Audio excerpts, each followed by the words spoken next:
Ya, Assalamualaikum warahmatullahi wabarakatuh. Bagaimana kabarnya hari ini anak-anakku sekalian?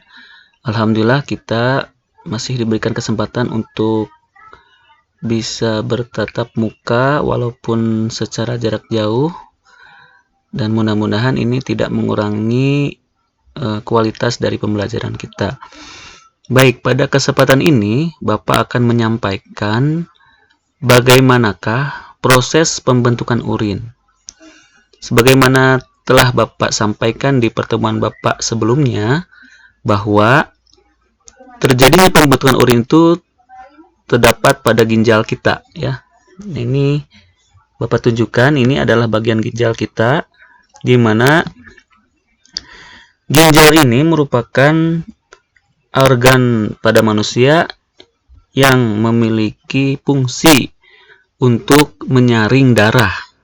Nah, hasil dari penyaringan darah itu adalah urin kita, ya, urin atau air kencing yang dikeluarkan melalui alat kelamin kita. Nah, bagaimanakah proses atau terjadinya pembentukan urin itu dari darah kemudian menjadi zat yang berbeda? Nah, mari kita lihat, ya. Jadi di bagian ginjal, terutama pada bagian korteks, nih Bapak akan lingkari. Nah, ini bagian korteks atau kulit, itu terdapat sel-sel ginjal yang berfungsi sebagai penyaringan. Nah, kita akan lihat. Jadi proses ini, nah, kalau kita lihat, nah ini ada yang ditandai, ya, ini. Kalau diperbesar, maka ternyata ginjal kita itu terdiri dari ratusan ribu nefron. Ratusan ribu nefron ini yang bertugas dalam penyaringan darah, ya. Nah, kemudian kita akan melihat bahwa susunan nefron itu sendiri terdiri dari, yang pertama adalah ada yang disebut dengan kapsula Bowman atau Bowman's capsule. Nah, di mana di dalam kapsula Bowman ini terjadi proses yang pertama, yaitu proses yang dikenal dengan filtrasi. Apa itu filtrasi? Yaitu proses penyaringan Penyaringan darah. Nah, ini terjadi pada kapsula Bowman atau terjadi pada glomerulus yang terdapat pada kapsula Bowman. Nah, ini adalah kapsula Bowman secara keseluruhan. Sementara yang di dalamnya itu yang melingkar-melingkar seperti ini adalah glomerulus, di mana di dalam ini terjadi proses pertama yang dikenal dengan filtrasi atau penyaringan darah. Nah, apa hasilnya? Yaitu hasilnya adalah urin primer atau filtrate glomerulus. Nah, kemudian ini adalah bagian gambar yang lain. Nah, kamu nanti bikin stop motion. Dasar gambarnya ini seperti ini. Nah, kemudian kamu bikin seperti yang Bapak sampaikan di pertemuan sebelumnya. Kamu bikin ada darah di sini.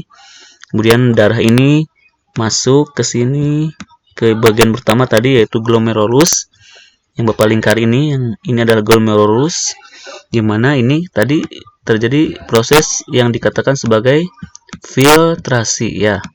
Filtrasi. Nah, kemudian proses kedua adalah reabsorpsi. Reabsorpsi itu terjadi pada bagian sini. Bapak lingkari. Nah, ini bagian ini terjadi proses reabsorpsi, di mana proses ini adalah proses re itu kembali, absorb itu adalah penyerapan. Jadi disebutnya penyerapan kembali zat-zat yang terkandung dalam darah kita yang masih berguna bagi tubuh. Apa zat-zatnya? Yang pertama, zat glukosa, kemudian asam amino, dan ion-ion seperti Na+, K+, Ca2+, Cl-, HCO3-, dan HbO4. Nah, ini adalah zat-zat yang tidak boleh keluar dari tubuh kita, sehingga Ketika darah masuk ke sini, tadi terjadi proses filtrasi, di mana yang disaringnya adalah sel darah dan protein di sini. Kemudian masuk lagi proses berikutnya, reabsorpsi, di mana di sini ada banyak zat yang tidak boleh keluar dari tubuh sehingga diserap lagi oleh tubuh kita, yang dinamakan dengan reabsorpsi. Apa aja? Glukosa, asam amino, dan ion-ion. Nah, kemudian proses berikutnya adalah augmentasi. Nah, jadi augmentasi ini terjadi di mana? Augmentasi terjadi yang Bapak lingkari di sini. Nah, ini di tubulus distal. Nah, jadi augmentasi ini di sini sudah terdapat banyak sekali zat yang tidak dibutuhkan dimasukkan ke sini. Diulangi ya. Kalau filtrasi tadi darah disaring, apa yang disaringnya? Yaitu protein dan sel darah. Masuk sini lagi, diserap kembali zat-zat yang berguna, yaitu glukosa, asam amino, dan ion-ion. Di bagian sini, distal, ini terjadi proses augmentasi, di mana di sini malah ditambahkan zat yang tidak berguna. Contohnya urea, kemudian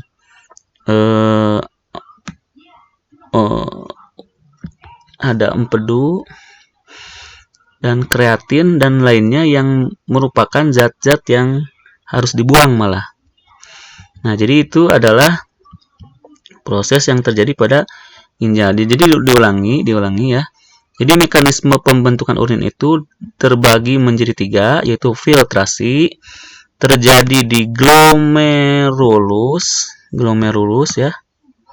Glomerulus. Nah, ini kalau reabsorpsi terjadi pada tubulus proximal, kemudian augmentasi terjadi pada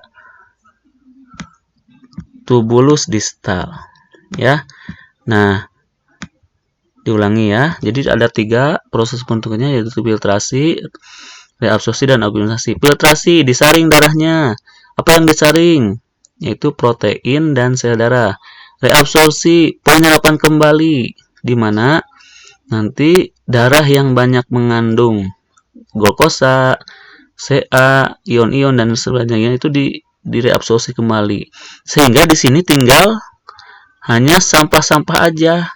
Jadi ini yang menjadikan urin kita. Jadi awalnya ini berwarna merah, setelah difilter darah menjadi tidak berwarna merah. Di sini ada zat-zat yang masih berguna, diambil kembali, dan disinilah seperti halnya yang terlihat di luar ya, air kencing kita.